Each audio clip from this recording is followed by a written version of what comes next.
Okay, we are on Libby Mecklenburg's roof, and basically what we are looking for is we are looking for ice and water shield, which this section does not have it. Ice and water shield is basically to help you in case you have snow. It's also for lower pitch roofs in case you put shingles on a lower pitch roof. So this is a 2.9, a 3 pitch roof. The National Roofing Contractors Association recommends not putting shingles on anything less than a 4. Now this roof has trusses, then it has 2x4s laid on their sides. So the actual trusses go that way, 2x4s go this way, and that kind of creates an environment for there to be humps in the roof. If we look at this pipe flange, we'll see that there is no flange there.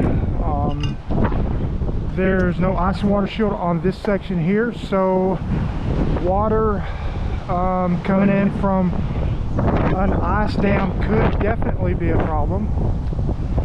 Now, I've walked around the back side of these roofs, and they've all got this situation here, which you have a 3/12 pitch in this area. In a perfect world, you would want to put a flat roof product on something like this. All of these gutters are holding water. It looks like your ball guard isn't really doing a great job. Now I pulled the one out over there, but the water still didn't drain, so that kind of tells me that the gutter isn't pitched correctly. Now if we look underneath this this first shingle, we see water that is on the substrate or the plywood. Most likely that's from backing up over the gutter. I did kind of investigate this section of roof a little bit, and what I found that you do have what I call horizontal water traverse, which is water just going sideways. If we look at this stain here, we can see where water is going sideways. It's getting in from somewhere higher and just running parallel with the shingles. If we look at these nails, we can see they do have evidence of water. So you've got a leak in this area. It might not be showing up. There is ice and water shield here, but it doesn't lap over down there. Now if we look at this nail, we see a rusty nail. If we look at this crotch here, we see water where it's making its way this way, sideways. If we go up a little bit further, we find a nail that's really close to the pick line or the crotch, and we see a water stain going around this nail. So that indicates that you are currently getting water underneath your roofing material.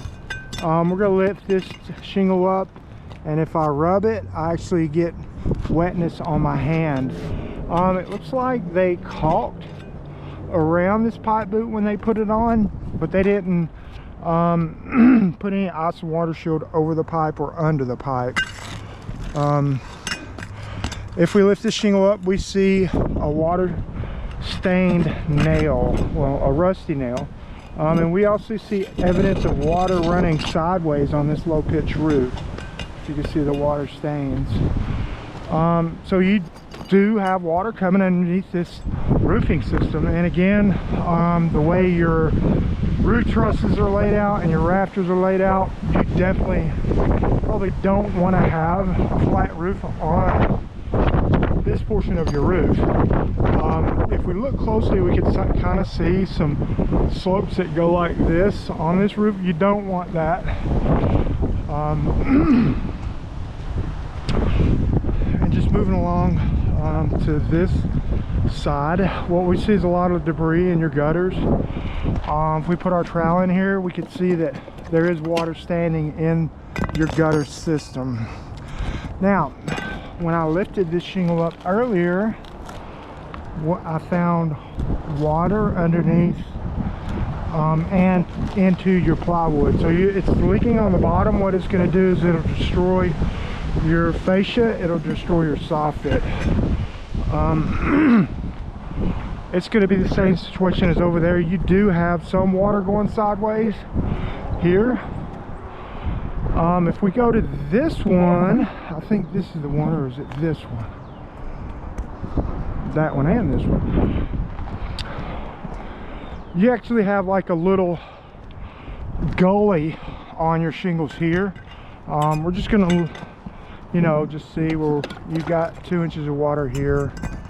And if we lift this up, we see wet material, wet felt. It's soaking wet here, so you've got a severe leak here. You don't have awesome water shield underneath this portion, and you're actually starting to get some damage to your substrate at the bottom. And now we're gonna go over here, and this is where you have a really good gully. Basically you have a concave at the bottom of this shingle. I don't know if you can see it on the video, but this shingle actually dips down and then comes back up. You never want that to happen with your shingles. And just looking underneath here, there is not any awesome water shield, and you do have wet substrate. I don't know if the camera caught that or not. I hope it did. So I would say you could probably look forward to issues in this in these areas in the future, with snow and without snow, especially at the bottoms.